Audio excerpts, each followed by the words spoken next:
Hello and welcome to Bespoke Unit. In this video I'm going to be reviewing the Avo Heritage.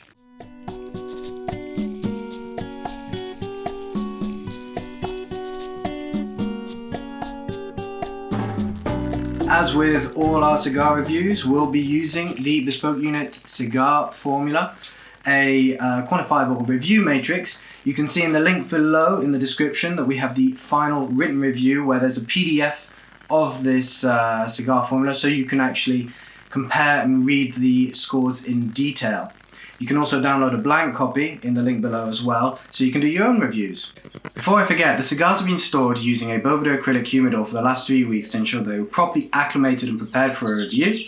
They were stored using 69% Boveda packs, and they were monitored regularly with a Boveda butler. We do this with all our cigars. We make sure that this is going to be a consistent review and it's going to be the same standard for each one that we test. Released in 2010, the Avo Heritage was a collaboration between Henke, Kelner and Avo Uvezian. It was then re-released, I believe, in 2015 with a new facelift, with a new band, a new appearance, and has since become a staple in the Avo collection. It consists of an Ecuadorian sun-grown wrapper, which is what sets this apart from the usual Avo offerings, which tend to be quite mild. The binder and filler, I just have them listed here as Dominican Republic. I didn't get more information on this, but I believe there's quite a lot of piloto in here, probably a considerable amount of ligero. The idea is that this is meant to be a cigar that is a little bit more full-bodied than what you tend to expect from Avo, or indeed Davidoff, since this is made by OK Cigars, which is the factory floor that is just next to Tabadom, where Davidoff cigars are produced. This particular Vitola I have in my hand is actually the 6x60 Special Toro, although it's available in other Vitolas such as a Robusto, which may be more approachable if this is a new cigar that you'd just like to try. We'll start with the look and feel. Well, I have a cigar here that is halfway smoked, but you'll see in the written review that we do have some images of the cigar before it was smoked. It has kind of a rustic appearance. Overall, the body is nicely consistently rolled. There were a couple of tiny soft spots, but nothing too disconcerting. A few visible veins as well, which is why I describe it as quite rustic in appearance. But there's a nice firm spring overall with a lovely oily sheen that's particularly attractive to the eye.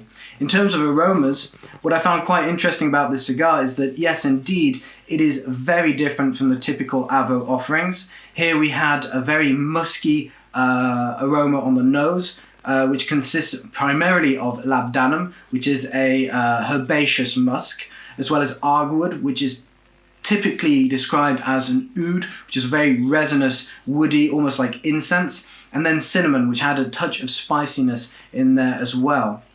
With regard to the Prelight, after cutting this, it had an ideal flow, nice little bit of resistance, but not too much either. And the flavors were quite rich. What I got here in the Prelight instead was ambergris, primarily, which is another type of musk. This is a musk that is traditionally found on seasides. It's actually whale vomit.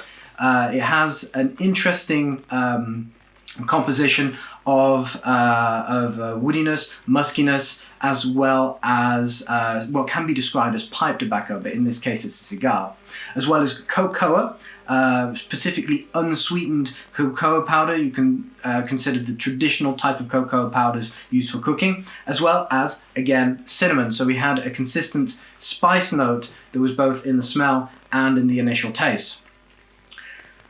Next we move on to the palate of this cigar and its tasting notes. In the first third, which was a very gourmand experience overall, I first detected molasses, so a touch of sweetness that was still relatively savoury, as well as some charred oak. The charred oak was particularly distinctive in the sense that it had this particular toasted essence to it, yet it was clearly woody.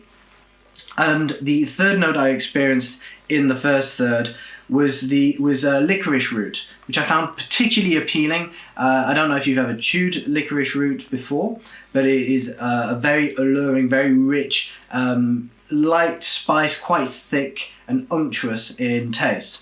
In the second third, the cocoa that I detected in the Prelight returned, again unsweetened, with a hint of nuttiness, which I would liken to Brazil nut specifically. And finally there was another spicy note, but this time it was nutmeg in the second third.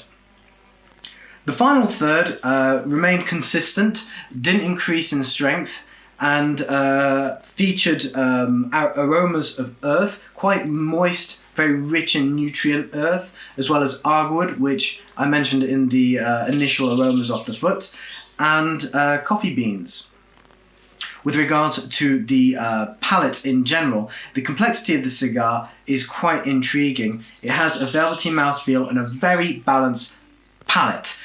Throughout the whole cigar, the palate remained focused towards the center, so there was a nice spread of the stronger piloto and ligero tobaccos that reached the back of the tongue, but there was stimulation at the lateral, back lateral, front lateral, and the front of the tongue as well. In terms of astringence and the dryness of the cigar, very balanced in that same light. And the life cycle, what was interesting is that it wasn't linear by any means. There was certainly an evolution, but it really did try and focus on consistency rather than telling you a very varied and rich and exciting story. It tried to it ensured that it provided you with a rich and harmonious selection of notes all the way through.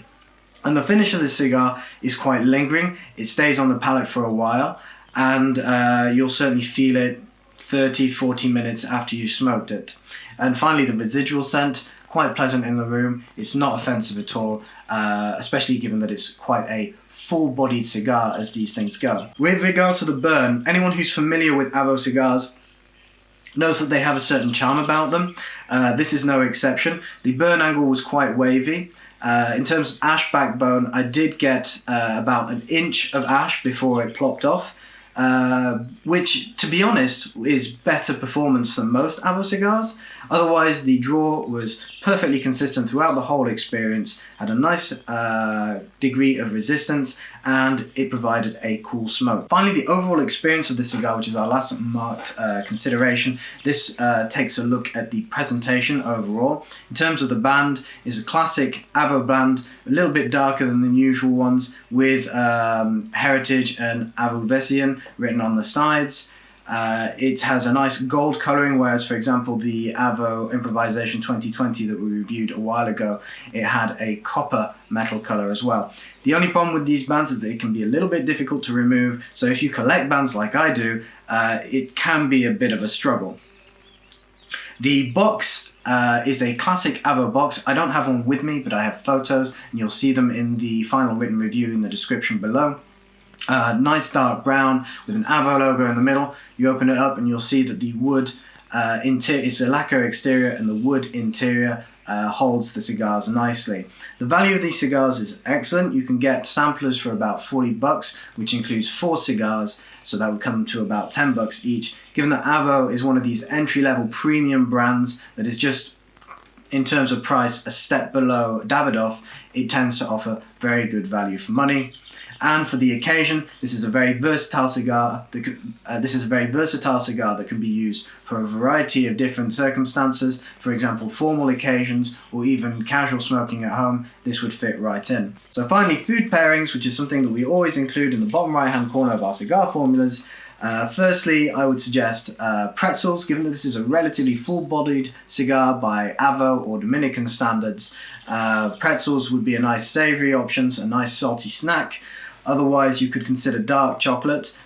Quite rich dark chocolate would be a good option, nothing too sweet, or even charred grilled meat, especially considering that in the first third I experienced some charred oak notes, and there were certain notes such as the Brazil nut or the arguwood. They would pair well with meat that has been grilled on a wood fire. Finally, beverages, I suggested cognac first. A cognac that has a particularly spicy profile would go well with this, something that has a musky presence or even a slightly fruit-forward or vinous note would be a particularly pleasant accord. Otherwise, you could consider a Highland single malt.